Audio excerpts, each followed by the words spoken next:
চলো আজকে আমরা তৈরি করবো একটা 46 ইঞ্চি বডির গোল জামা। তো আমরা প্রথমে কাপড়টাকে 4 ভাঁজ করে নিলাম।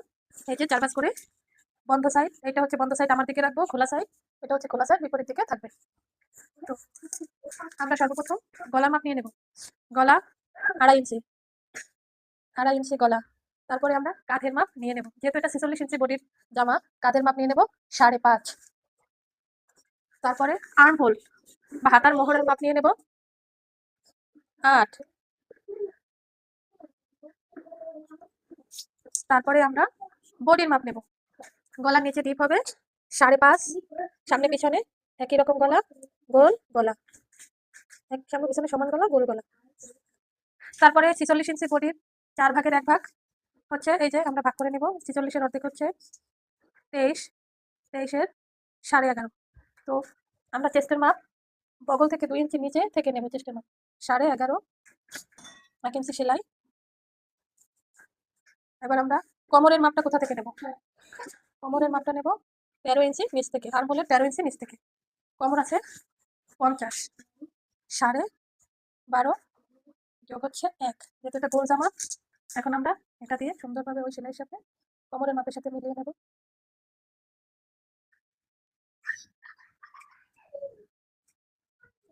নিচে ঘেরের মাপ নিয়ে নেব, লম্বা যা আছে তাই। আপনারা আপনাদের প্রয়োজন মতো লম্বা নিয়ে নিতে পারেন। এটা আমি পুরোটা লম্বা দেবো। পুরোটা লম্বা দেওয়ার জন্য এখান থেকে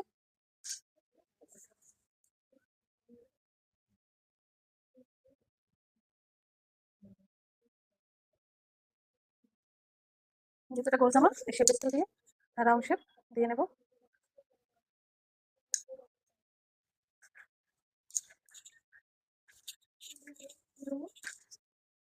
আর মুড়োটা রাউন্ড করে নেব।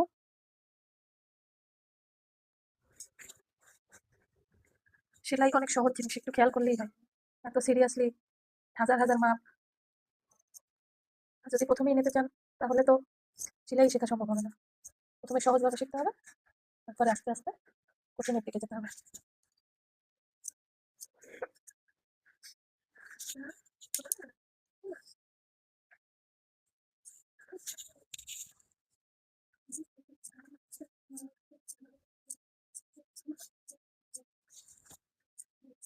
আমরা কেটে নিচ্ছি দাগ বরাবর।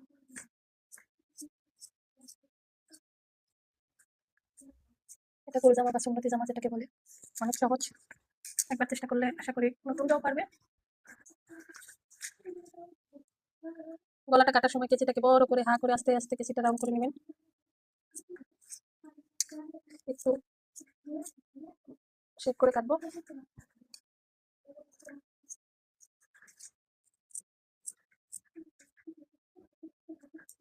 আমাদের হয়ে গেল। কারণ আমাদের হাতার কাপড় কাটতে হবে, যেহেতু হাতার আলাদা কাপড় নাই, এজন্য এখান থেকে জোড়া দিয়ে হাতার কাপড় তৈরি করতে হবে। সুন্নতি জামা বা গোল জামার ক্ষেত্রে গজ কাপড় নিলে বেশি ভালো। আর এই পায়ের যুক্ত থ্রি পিসগুলো আরো বেশি সমস্যা হয়। এই পায়ের থাকলে অনেক কাপড় বাদ পড়ে যায়। তো আমরা জোড়া দিয়ে পরে হাতা কাটিং আবার দেখাবো। ধন্যবাদ।